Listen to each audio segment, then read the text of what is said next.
ಸೀಗೆಪಲ್ಲಿ ಹಳ್ಳಿಯಲ್ಲಿ ವಸುದೇವ ಎನ್ನುವ ಬಡ ವ್ಯಕ್ತಿ ತನ್ನ ಹೆಂಡತಿ ಕೌಸಲ್ಯ ಮತ್ತು ಮಗಳು ಚಿರಂಜೀವಿಯ ಜೊತೆಯಲ್ಲಿ ವಾಸವಾಗಿದ್ದನು. ವಸುದೇವ ಹೊಲದಲ್ಲಿ ಬೆಳೆ ಬೆಳೆಯುತ್ತಾ ತನ್ನ ಜೀವನವನ್ನು ಸಾಗಿಸುತ್ತಿದ್ದನು. ಏನ್ರಿ, ನಮ್ಮ ಮನೆಯಲ್ಲಿ ಏನಿಲ್ಲ, ಏನ್ ಮಾಡೋದು? ಕೌಸಲ್ಯ, ನಮ್ಮ ಮಗಳಿಗೆ ತಿನ್ನಲಾದ್ರಿದ್ಯಾ? ಇಲ್ಲ ರೀ, ಅವಳಿಗೂ ಕೂಡ ತಿನ್ನಲು ಏನಿಲ್ಲ. ಹೌದಾ? ಹೌದು ರೀ, ನಾವೇನು ಹಾಗೆ ಇರಬಹುದು, ಆದ್ರೆ ನಮ್ಮ ಮಗಳು ಹಸಿವನ್ನು ತಡೆದುಕೊಳ್ಳುವುದಿಲ್ಲ. ಇನ್ನು ಎಷ್ಟು ದಿನ ಈ ರೀತಿ? ಕೌಸಲ್ಯ, ನೀನು ಏನು ಚಿಂತಿಸ್ಬೇಡ. ಈ ಬಾರಿ ಮಳೆ ಸರಿಯಾಗಿ ಆಗಿದ್ದರಿಂದ ನಮ್ಮ ಹೊಲದಲ್ಲಿ ಸಾಕಷ್ಟು ಫಸಲು ಬಂದಿದೆ. ಅದನ್ನು ಮಾರಿದರೆ ನಮ್ಮ ಕಷ್ಟ ತೀರಿ ಹೋಗುತ್ತದೆ. ಹೌದು ರೀ, ನಮ್ಮ ಕಷ್ಟಗಳು ಪರಿಹಾರ ಆದರೆ ನಮ್ಮ ಜೀವನ ಒಂದು ಮಟ್ಟಕ್ಕೆ ಸುಧಾರಿಸುತ್ತದೆ. ಹೌದು ಕೌಸಲ್ಯ, ನಾನು ಆ ದಿನಕ್ಕೋಸ್ಕರನೇ ಕಾಯುತ್ತಿರುವೆ. ಸರಿ, ಇವಾಗ ಊಟ ಮಾಡೋಣ ಬನ್ನಿ. ಏನೂ ಇಲ್ಲ ಎಂದು ಹೇಳಿದೆ. ಅದು ಪಕ್ಕದ ಮನೆಯ ಶಾಂತಮನ ಬಳಿ ಒಂದೆರಡು ರೋಟಿ ಕೇಳಿ ತಂದೆ. ಬನ್ನಿ ತಿನ್ನೋಣ ಎಂದು ಹೇಳಿದಲು ವಸುದೇವ ಹಾಗೂ ಚಿರಂಜೀವಿಯ ಜೊತೆಯಲ್ಲಿ ಕುಳಿತು ಇದ್ದ 2 ರೊಟ್ಟಿಯಲ್ಲಿ ಹಂಚಿಕೊಂಡು ತಿಂದರು. ಆ ದಿನ ರಾತ್ರಿ ವಸುದೇವ ಮನೆಯಲ್ಲಿ ಎಲ್ಲರೂ ಮಲಗಿದ್ದರು. ಸಮಯ ತಡರಾತ್ರಿಯಾಗಿತ್ತು. ಆವಾಗ ಜೋರಾಗಿ ಮಳೆ ಸುರಿಯುತ್ತಿತ್ತು. ವಸುದೇವನಿಗೆ ಎಚ್ಚರವಾಗಿ ಕಿಟಕಿಯ ಬಳಿ ಹೋಗಿ ನೋಡಿದನು. ಮಳೆ ತುಂಬಾನೇ ಜೋರಾಗಿ ಸುರಿಯುತ್ತಿತ್ತು. ಮಳೆಯನ್ನು ನೋಡಿ ವಸುದೇವ ತುಂಬಾನೇ ದುಃಖದಿಂದ, ಅಯ್ಯೋ ದೇವರೇ, ಇದೆಂಥ ಪರೀಕ್ಷೆ! ಈ ಮಳೆಯಿಂದಾಗಿ ನನ್ನ ಬೆಳೆಯೆಲ್ಲ ನೀರಿನ ಪಾಲಾಯಿತು. ಎಷ್ಟು ಕಷ್ಟದ ಮಧ್ಯೆ ಇದ್ದ ಒಂದೇ ಒಂದು ಚಿಕ್ಕ ಆಸೆ ನನ್ನ ಕೈ ತಪ್ಪಿ ಹೋಯಿತು. ಇವಾಗ ನನ್ನ ಮನೆಯಲ್ಲಿ ಹೇಗೆ ನಡೆಸಲಿ? ನನ್ನ ಹೆಂಡತಿ ಮಕ್ಕಳಿಗೆ ತಿನ್ನಲು ಏನು ಕೊಡಲಿ? ಹೇಗೆ ವ್ಯವಸ್ಥೆ ಮಾಡಲಿ ಎಂದು ತಿಳಿಯುತ್ತಿಲ್ಲ. ಏನು ಮಾಡಲಿ ದೇವರೇ? ತುಂಬಾ ದುಃಖದಿಂದ ಬೇಸರಗೊಂಡನು. ಆ ದಿನ ರಾತ್ರಿ ಹೇಗೋ ಕಳೆಯಿತು.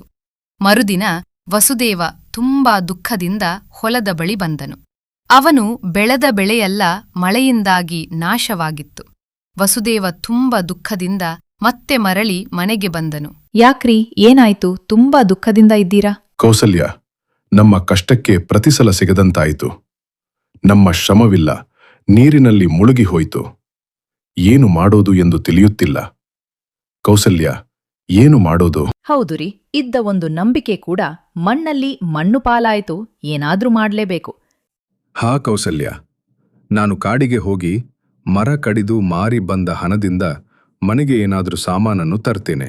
ಸರಿಯಾದ್ರೆ ಹುಷಾರು ಎಂದು ಹೇಳಿದಳು.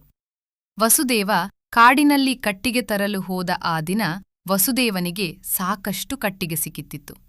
ವಸುದೇವ ಆ ಕಟ್ಟಿಗೆಯನ್ನು ಮಾರಿ ಬಂದ ಹಣದಿಂದ ಆಲೂಗಡ್ಡೆ, ಅಕ್ಕಿ, ಬೇಳೆ ತೆಗೆದುಕೊಂಡು ಮನೆಗೆ ಬಂದನು.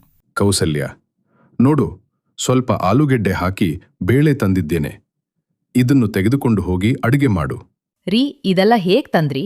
ಕೌಸಲ್ಯ, ಕಾಡಿನಲ್ಲಿ ಕಟ್ಟಿ ಕಡಿದು ಮಾರಿ ಬಂದ ಹಣದಿಂದ ನಾನು ಇದನ್ನೆಲ್ಲ ತಂದೆ ಎಂದು ಹೇಳಿದ. ಆ ದಿನ ಅವರೆಲ್ಲ ಹೊಟ್ಟೆ ತುಂಬಾ ಊಟ ಮಾಡಿದರು. ಮರುದಿನ ಬೆಳಗ್ಗೆ ವಸುದೇವ ಕಾಡಿಗೆ ಹೋದನು. ಅಲ್ಲಿ ಒಂದಷ್ಟು ಜನ ವಸುದೇವನನ್ನು ಅಡ್ಡಗಟ್ಟಿದರು. ಏನ್ ಮಾಡ್ತಾ ಇದ್ದೀಯ ನೀನಲ್ಲಿ? ನೀನ್ ಯಾರು? ಅಣ್ಣಾವ್ರೆ, ನಾನು ಕಟ್ಟಿಗೆ ಕಡಿದು ತೆಗೆದುಕೊಂಡು ಹೋಗೋಕೆ ಬಂದಿದ್ದೇನೆ. ನೀನ್ ಯಾರ ಅನುಮತಿ ಕೇಳಿ ಮರ ಕಡಿಯಲು ಬಂದಿದ್ದೀಯಾ? ಇದು ನಮ್ಮ ಜಾಗ. ನಮ್ಮನ್ನು ಬಿಟ್ರೆ ಬೇರೆ ಯಾರು ಕೂಡ ಮರ ಕಡಿಯೋ ಹಾಗೆ ಇಲ್ಲ. ಓ ಅಣ್ಣ, ದಯಮಾಡಿ ಹಾಗನ್ನ ಬೇಡಿ. ನನಗೆ ಹಣದ ಅವಶ್ಯಕತೆ ಇದೆ. ಏನು? ಅದೆಲ್ಲ ನನಗೆ ಗೊತ್ತಿಲ್ಲ. ನೀನಿಲ್ಲಿಂದ ಹೋಗದಿದ್ರೆ ನೀನು ಮರಳಿ ಮನೆಗೆ ಹೋಗಲು ಸಾಧ್ಯವಿಲ್ಲ ಎಂದು ಹೇಳಿದರು. ಅಲ್ಲಿಂದ ವಸುದೇವ ಹೊರಟು ಹೋದನು. ವಸುದೇವ ಮನೆಗೆ ಬಂದನು. ಏನ್ರಿ, ಯಾಕೆ ಏನಾಯ್ತು ಈ ದಿನ? ಬರೀ ಕೈಯಲ್ಲಿ ಬಂದಿದ್ದೀರಾ? ವಸುದೇವ ನಡೆದ ಎಲ್ಲಾ ವಿಷಯವನ್ನು ತಿಳಿಸಿದನು. ಆವಾಗ ಕೌಶಲ್ಯ ವಸುದೇವನಿಗೆ, ನೀವು ಒಂದು ಸಾರಿ ಊರಿನ ಗೌಡರ ಬಳಿ ಹೋಗಿ ಈ ವಿಷಯವನ್ನು ತಿಳಿಸಿ, ಅವಾಗ ಅವರು ಒಂದು ಪರಿಹಾರವನ್ನು ಸೂಚಿಸ್ತಾರೆ. ಸರಿ ಕೌಸಲ್ಯ, ನಾನೌಗೌಡ್ರ ಬಳಿ ಹೋಗಿ ಸಹಾಯ ಕೇಳುತ್ತೇನೆ. ವಸುದೇವ ಗೌಡರ ಮನೆ ಬಳಿ ಬರುತ್ತಾನೆ. ಏನಪ್ಪ ವಸುದೇವ, ಈ ಕಡೆ ಬಂದಿದ್ದೀಯಾ? ಏನ್ ವಿಷಯ? ಬುದ್ಧಿ, ನಿಮ್ಮಿಂದ ಒಂದು ಸಹಾಯ ಆಗಬೇಕಿತ್ತು. ಏನದು ವಸುದೇವ? ಎಂದು ಕೇಳಿದನು. ವಸುದೇವ ಎಲ್ಲ ವಿಷಯವನ್ನು ತಿಳಿಸಿದನು. ಊರಿನ ಗೌಡರು ಆ ಜನರನ್ನು ಕರೆಸಿದರು. ಏನ್ ನೀನು ವಸುದೇವನಿಗೆ ಏನ್ ಹೇಳಿದ್ದೀಯಾ? ಇನ್ನು ಮುಂದೆ ನೀನು ಆ ಕಾಡಿನಲ್ಲಿ ಹೋಗುವ ಹಾಗೆ ಇಲ್ಲ. ಸ್ವಾಮಿ, ಹಾಗೆ ಹೇಳ್ಬೇಡಿ. ನಾವು ಇನ್ನು ಮುಂದೆ ಹಾಗೆ ಯಾರಿಗೂ ಮಾಡೋದಿಲ್ಲ. ನಮ್ಮನ್ನು ಈ ಬಾರಿ ಕ್ಷಮಿಸಿ.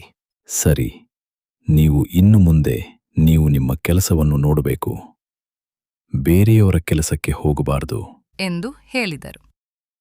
ವಸುದೇವ ಮತ್ತೆ ಕಾಡಿಗೆ ಮರ ಕಡಿಯಲು ಹೋದನು. ವಸುದೇವನಿಗೆ ಆ ಕೆಲಸದಿಂದ ಅವನಿಗೆ ಸಾಕಷ್ಟು ಹಣ ಸಿಗುತ್ತಿತ್ತು. ಹಾಗೆ ಆ ವರುಷ ಅವನ ಹೊಲದಲ್ಲಿ ಬೆಳೆ ಕೂಡ ಚೆನ್ನಾಗಿ ಬಂದಿತ್ತು. ಅವರ ಕಷ್ಟ ದಿನದಿಂದ ದಿನಕ್ಕೆ ಕಡಿಮೆ ಆಯಿತು. ಅವರ ಜೀವನ ಸುಧಾರಿಸಿತು. ಇದು ಇಂದಿನ ಸಿಂಪಲ್ ಸ್ಟೋರಿ. ಈ ಸ್ಟೋರಿ ಏನಾದ್ರೂ ನಿಮ್ಗೆ ಇಷ್ಟ ಆದ್ರೆ ಲೈಕ್ ಮಾಡಿ, ಶೇರ್ ಮಾಡಿ, ಹಾಗೆ ಸಬ್ಸ್ಕ್ರೈಬ್ ಮಾಡೋದನ್ನ ಮರಿಬೇಡಿ. ಧನ್ಯವಾದ.